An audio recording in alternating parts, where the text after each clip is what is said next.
De se dire qu'on aurait quand même pu éviter ça en prévenant un peu plus tôt cet épisode orageux. Oui, enfin, la difficulté en France, et comme dans tous les régimes maintenant démocratiques, c'est qu'on est tout le temps en réaction et pas en prévision. Et la question, moi je pense qu'on s'est trompé de paradigme dans les années 90, c'est qu'on a pensé davantage au réchauffement climatique qu'à la question du dérèglement climatique. En fait, on sait maintenant que la température du globe augmente chaque année, donc du coup ça va continuer à augmenter. Par contre, on a oublié l'autre versant du dérèglement climatique qui est l'apparition de catastrophes naturelles de plus en plus importantes et de plus en plus récurrentes. Et face à ça, moi je pense que là on a fait une erreur, c'est sur la question de la fiscalité environnementale. Plutôt que de mettre le paquet sur la question des éoliennes, on aurait dû dispatcher et mettre une partie de ce produit sur la question de lutter contre le dérèglement climatique, ça veut dire faire face à tous les différents types d'intempéries, la question des incendies, la question de l'eau, parce qu'on aura cette question avec ces épisodes Sevenol, c'est-à-dire qu'en fait vous aurez un retour et donc du coup, en France, vous n'aurez pas de problème d'eau potable tout au long de l'année parce que la France reçoit assez d'eau. Par contre, est-ce qu'on a les infrastructures, est-ce qu'on a mis en place l'économie circulaire pour pouvoir stocker l'eau, pour utiliser l'eau usagée ?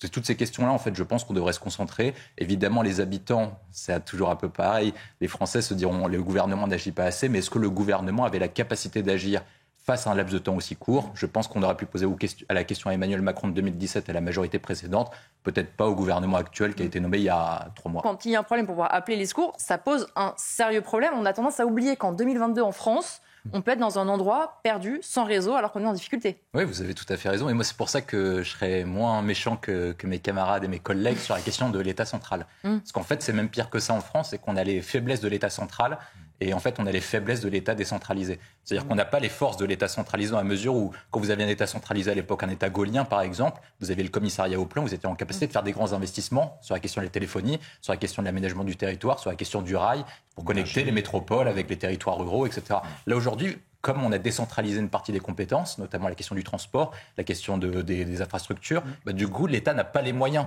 d'investir sur la question de la téléphonie, notamment en Corse. Et pour autant, est-ce que l'État est complètement décentralisé comme un État fédéral type l'Allemagne ou les États-Unis ? Non plus. Et donc, du coup, les collectivités non plus n'ont pas les moyens d'investir pour la téléphonie. Donc, moi, je pense que c'est pas une question d'État, c'est pas une question de collectivité, c'est qu'en fait, on a choisi un système, on a créé un système hybride qui est le pire des modèles. On a réussi à le faire et c'est l'exploit français. Benjamin Cauchy, on retournera voir François Pupponi pour terminer. C'est vrai que le génie français et l'administration parfois frisent parfois le ridicule. Moi, je pense que l'État, pour le coup, je ne suis pas un grand jacobin, loin de là, mais pour le coup, quand l'État donne des licences d'exploitation aux opérateurs téléphoniques, je pense que dans le cahier des charges, il peut y avoir un petit astérisque en disant « Nous ne souhaitons pas que vous couvriez, comme actuellement, 94% de la population ». Mais nous souhaitons que vous couvrez du territoire. Ouais, mais sur ce plan-là, est-ce que ils raisonnent par bénéfice. Donc eux vont investir dans les endroits où ça leur profite. Si vous ne donnez pas les licences d'exploitation ou les capacités de pouvoir diffuser... Le seul moyen quand une entreprise ne va jamais investir quand c'est pas rentable. Le seul acteur qui a intérêt à investir quand c'est pas rentable, c'est le pouvoir public. Si vous ne lui donnez pas le droit de pouvoir diffuser, rassurez-vous, il va se plier. Je ne pense pas, non. On va faire un dernier détour du côté de François Pupponi. Donc ça ne sert à rien d'avoir un État, finalement. François, sur la visite du ministre de l'Intérieur, est-ce qu'elle a été bien donc une volonté clairement manifeste de foncer sur les policiers ? Dans chaque acte comme ça concernera également la question du rodéo. Pour stopper les refus d'obtempérer, il faut que ça coûte plus cher aux personnes qui souhaitent refuser d'obtempérer que ce que ça pourrait leur apporter. Je pense que les personnes refusent d'obtempérer parce qu'ils se disent que de toute façon les sanctions au niveau de la justice sont trop faibles et si par cas ils se font attraper, ils risquent quasiment rien et donc du coup c'est quasiment rentable pour un rapport coût-bénéfice pour eux de pouvoir refuser d'obtempérer. La difficulté qu'on a, c'est que vraisemblablement on va arriver à des cas similaires si par cas la police doit intervenir. Et maintenant, on doit faire un arbitrage. Est-ce qu'on fait porter la question du refus d'obtempérer sur les policiers ou sur ceux qui refusent d'obtempérer ? Moi, je pense qu'il faut faire porter le cas sur ceux qui refusent d'obtempérer. Et donc, du coup, il faut soutenir la police. Vraisemblablement, dans les prochaines semaines, si par cas on applique ce type de doctrine et qu'on permet aux policiers de tirer, en appliquant la loi qui a été votée en 2018, on aura des différents cas comme ça. Mais au fur et à mesure de la médiatisation de ces accidents, malheureusement, les gens refuseront de refuser d'obtempérer par conséquent, dans la mesure où, par cas, les personnes se diront si on continue de refuser d'obtempérer, on prend un risque sur notre vie personnelle. Est-ce que ça devient rentable de refuser d'obtempérer ? Alors malheureusement, moi je pense qu'il y a un autre sujet qui doit être débattu, c'est la question de la protection notamment des policiers, sur la question de leur protection judiciaire, et sur la question, il y a 3 actes possibles. soit vous faites une immunité pénale, comme c'est le cas pour le président de la République. Ça veut dire que vous dites les policiers, dans l'exercice de leur fonction, bénéficient d'une immunité pénale. Et après, par cas, il y a toujours une possibilité d'extension, même contre le président de la République et la Haute Cour de justice. Donc là, ce serait l'IGPN qui le ferait. Deuxième possibilité, vous aménagez le statut judiciaire. C'est-à-dire que là, vous aménagez les enquêtes administratives et judiciaires sur les policiers. Et troisième point, c'est la question de la présomption de légitime défense. Et dans tous les cas, je pense qu'on doit poser ça. Parce que de toute façon, vous aurez des problèmes de recrutement sur les policiers, vous aurez des problèmes de questions de quête de sens. On commence déjà à voir, d'ailleurs. Oui, c'est déjà le cas. Et donc, du coup, si vous voulez donner et renverser le paradigme qu'il y a actuellement, il faut donner aux policiers les moyens d'agir, qui soient soutenus politiquement et administrativement. La réponse pénale. Est-ce que Gérald Darmanin a véritablement les moyens de son action ? En fait, ce qu'on voit notamment depuis 2012, c'est qu'on a à peu près une répartition qui se configure à peu près de la même façon. Vous avez un ministre de l'Intérieur qui est très actif, qui est plutôt sur le volet plutôt répressif, et vous avez à chaque fois un ministre de la Justice qui est plutôt du volet plutôt gauche, en tout cas laxiste. Et donc du coup, est-ce que c'est possible qu'un ministre de l'Intérieur puisse agir sans avoir un ministre de la Justice qui va dans le même sens que lui ? Je pense qu'on a essayé d'équilibrer pour essayer de faire plaisir à tout le monde. C'est un peu le syndrome du en même temps, parler en même temps à la droite et en même temps à la gauche, alors que sur ce sujet-là, il faut une coordination des mêmes moyens.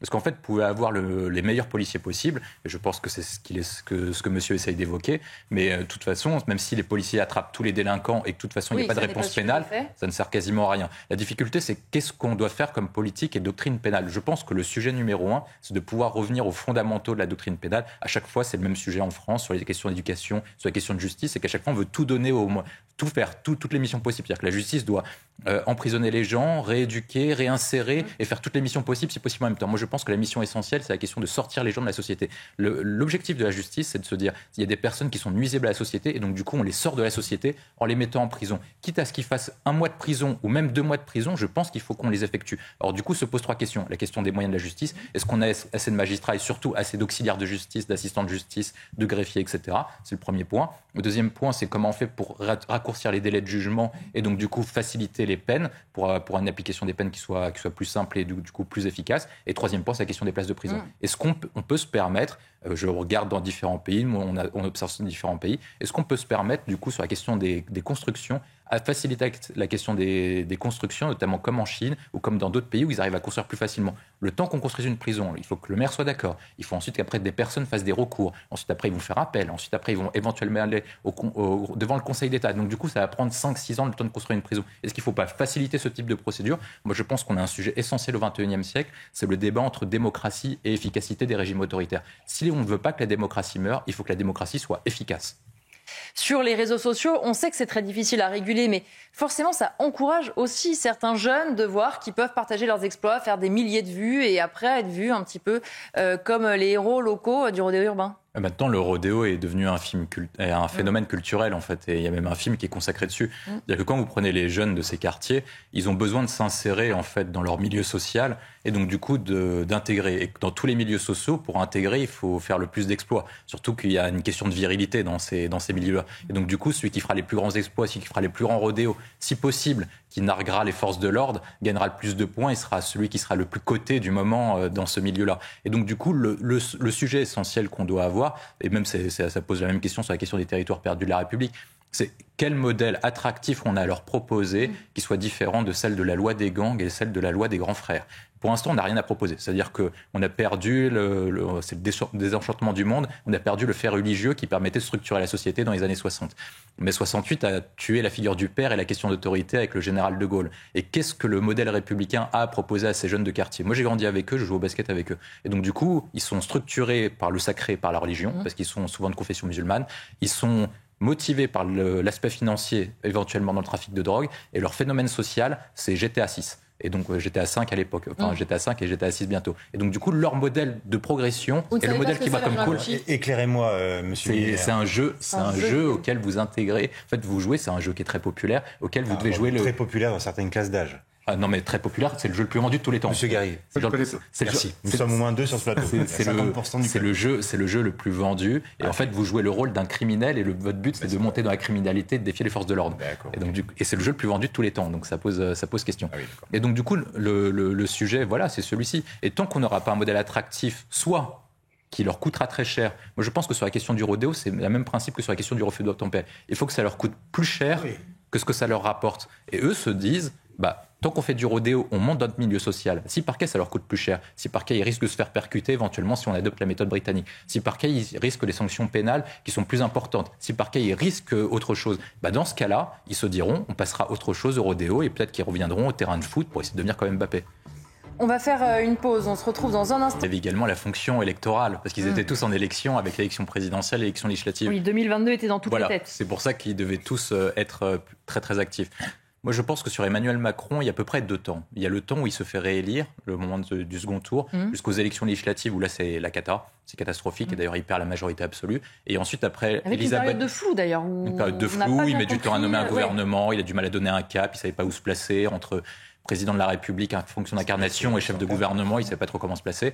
Et ensuite, après, depuis les élections législatives et depuis le changement de régime, ils savent à peu près, le duo exécutif sait à peu près comment se placer. Moi, je pense qu'Emmanuel Macron a à peu près compris et se place aujourd'hui au bon niveau dans la mesure où l'élection présidentielle, en fait, quand on élit un président de la République, il y a 2 fonctionnalités au président de la République, c'est les 2 corps du roi. Il y a la fonction d'incarnation et la fonction de chef de gouvernement. Sur la fonction d'incarnation, les Français ne voulaient ni de Mélenchon ni de Le Pen. Ils n'en voulaient pas, c'est comme ça, ils ne voulaient pas être représentés par Mélenchon, Le Pen. Par contre, ça ne veut pas dire pour autant qu'ils étaient d'accord avec le projet d'Emmanuel Macron. Et c'est ce qui a permis les élections législatives. Les élections législatives, c'était Emmanuel Macron a les moyens de gouverner sous la contrainte d'écouter les autres. Et donc, du coup, ils l'ont imposé de revenir à une lecture classique des institutions de la Ve République, dans laquelle c'est plutôt le chef du gouvernement qui doit négocier avec les autres et que la fonction internationale, la fonction d'incarnation, de commémoration et tout ce qu'incarne l'État est assurée par le président de la République. Jean Garrigue. C'est élu au moment de la crise en Ukraine et par une succession de crises. Donc, du coup, son mandat, c'est de pouvoir gérer les crises. Quand vous aviez le texte sur la question du pouvoir d'achat... Mais on ne veut pas un gestionnaire, on veut un président. Je pense que les Français lui ont donné le mandat de gestionnaire et pas un mandat de prévision et de construction. Ça veut dire que... Et c'est ce qu'ont déploré d'ailleurs les autres candidats à la présidentielle, de reconnaître que la gestion de la crise allait sans doute lui permettre d'être élu quand on était en pleine campagne. Mais en même temps, il n'y a pas de vision. C'est-à-dire, moi, je pense que le sujet d'Emmanuel Macron, c'est-à-dire que sur tous ces textes de gestion de crise, sur la loi du pouvoir d'achat auquel c'était une question de crise, éventuellement lorsqu'il réglera la question des incendies ou la question des intempéries, il aura toujours une majorité à l'Assemblée nationale, il aura toujours une majorité dessus. Par contre, dès qu'il va aborder les textes de prévision et de construction de la société, il aura toujours un blocage sur la question des retraites, sur la question de l'assurance chômage, sur la question de l'immigration, sur tous ces sujets, on va revenir sur une gestion traditionnelle et donc du coup de confrontation idéologique. Et sur tous ces sujets-là, il sait très bien qu'il n'aura pas de majorité. En tout cas, ce sera plus compliqué, à moins d'avoir un accord formel quasiment avec les Républicains. Et ensuite, c'est parce que l'origine de son élection lui a donné ça. Il a été élu en période de crise pour gérer les crises. Et moi, je pense que l'objectif d'Emmanuel Macron, c'est qu'on pouvait penser en 2017 qu'Emmanuel Macron était le premier président du XXIe siècle. Finalement, Emmanuel Macron, c'est un président de transition. C'est celui qui doit accompagner la France vers le XXIe siècle avant qu'un prochain président porte la France pour le XXIe siècle. Jean Garrigue. Oui, je ne partage pas cette forme d'optimisme. À un moment, Macron a un projet, à un moment, il n'en a pas. Il n'a pas de vision. Il faudrait savoir. Non, moi, je pense que Macron avait un projet. Il faut lire le livre. Il laisse faire, c'est pas un projet. Non. Il avait un projet révolution. En gros, il voulait faire 2 choses. Il voulait intégrer et construire une Europe puissance. C'est le premier point. Il a dissoudre la France dedans, en tout cas perdre un peu de souveraineté. Et deuxième point, c'est qu'il voulait déverrouiller la question des blocages dans la société. Donc, du coup, adapter la France à la mondialisation. Et qu'est-ce qui s'est passé ? C'est qu'en fait, son projet de mobilité s'est heurté par rapport au choc français, notamment à la question des gilets jaunes. Ensuite, après, sur son deuxième projet d'Europe puissance, ça s'est heurté à un moment de la crise Covid, où on est revenu à une question d'État-nation. Et donc, ces 2 projets étaient complètement morts. Exactement. Il n'avait plus rien du tout. Et donc, du coup, il a fait une astuce, c'est un grand génie à ce niveau-là, c'est qu'il a muté son électorat et son projet pour devenir le champion de la droite libérale, classique des Républicains, pour se faire élire. Et maintenant qu'il est arrivé dessus, c'est-à-dire qu'il a une majorité parlementaire qui est plus d'accord avec son projet initial parce que son projet initial est mort, il ne vaut plus rien. C'est-à-dire qu'il ne marchera plus, il n'est plus en phase avec la société actuelle. Et il n'a pas de majorité politique pour porter un nouveau projet dans la mesure où les Républicains ne veulent pas s'allier. Parce que s'il veut devenir le champion de la droite, il a besoin des soutiens des types de droite. Mais Sarkozy n'a pas réussi à amener une partie des députés LR avec lui. Si par cas vous avez un changement de paradigme et que Macron se transforme en gros en Fillon 2017, dans ce cas-là, il a besoin du soutien des députés des Républicains pour porter ce type de projet. Donc là, il a une forme d'impasse. Et donc, qu'est-ce qu'il fait ? Il envoie Borne le temps de gérer, éventuellement jusqu'à la prochaine dissolution, et puis il attend, c'est tout. Mais on ne pouvait pas dire en même temps, il faut que Macron propose un projet, et puis en même temps, Macron déstructure la société parce qu'il n'a pas de projet, parce que son projet est mauvais. C'est justement parce qu'il n'a pas de projet qu'il est en train de déstructurer la société. Quand on finance le planning familial, où on dit que les hommes sont des... c'est un projet, ça. Être enceinte. Non, c'est pas un projet, ça. Si. Alors vous pensez qu'il y a un projet idéologique derrière ? Moi, je pense que ça s'appelle le progressisme. D'accord. Oui. Ok, très bien. Ça me fait plaisir d'entendre. Ok, très bien. Donc Macron a un projet de déstructuration de la société. Donc on a trouvé finalement son projet pour ce quinquennat. Tout autant, il y a aussi tous ceux qui se disent jouer le jeu de la dissolution, c'est bien joli, mais si je reviens à moitié moins, finalement, j'ai quand même perdu beaucoup. Moi, je pense que tous les partis sont concurrentiels et solidaires. Ils sont concurrentiels en vue de la prochaine élection, mais ils sont solidaires parce qu'il faut que ça tienne au moins un an. Parce que si vous avez une élection législative anticipée, vraisemblablement, je pense que NUPES fera encore moins de sièges qu'avant. C'est-à-dire qu'il y a un front anti-NUPES. Comme il y avait un front républicain anti-RN, vous avez un front anti-NUPES. Je pense que la Macronie sort très affaiblie, les Républicains aussi. Et il y en a une seule qui a intérêt, en fait, c'est Marine Le Pen. Oui. Vraisemblablement, si vous avez une élection anticipée maintenant, vraisemblablement, Marine Le Pen fera entre 150 et 180 sièges. À condition d'avoir une politique un peu plus libérale et moins socialiste. Je ne sais pas, en tout cas. Oui, mais est-ce que ce qu'on voit aussi en ce moment... À 60 ans, vous ne ferez pas une majorité aux élections législatives avec la retraite à 60 ans. Vous serez étonné vu le contexte. Moi, je pense que, quand on fait un pronostic, s'il y avait une élection présidentielle aujourd'hui dimanche, je pense qu'il y aurait Marine Le Pen contre Mélenchon au deuxième tour et que Marine Le Pen gagnerait. Si Marine Le Pen est socialiste, alors ça... Pardonnez-moi, mais la retraite à 60 ans... On aura appris beaucoup de choses ce soir. La retraite à 60 ans, il faudra m'expliquer. Oui, mais malheureusement, le contexte... Moi, je suis d'accord avec vous. C'est-à-dire que la retraite à 60 ans... Pour les gens qui ont des métiers pénibles, je l'entends parfaitement. Non, mais la retraite... Mais bon, il faut avoir une sorte de lucidité. Mais vous savez, il y a un grand... Moi, je suis d'accord avec vous. C'est-à-dire qu'il y a un grand antagonisme français entre une réalité électorale et une réalité politique. Ça, avoir raison et gagner, pour la France, dire qu'il fallait mieux avoir Balladur que Chirac. Pourtant, c'est Chirac qui a gagné avec un progrès le plus démagogique possible. Et là, Marine Le Pen fait plus que, par exemple, Éric Zemmour, alors que son projet économique et social est complètement démago. Elle le sait très bien. Il n'est pas finançable, etc. Mais pourtant, ça rapporte des voix. Est-ce que ce qui se passe en ce moment à l'Assemblée, l'ambiance où on constate de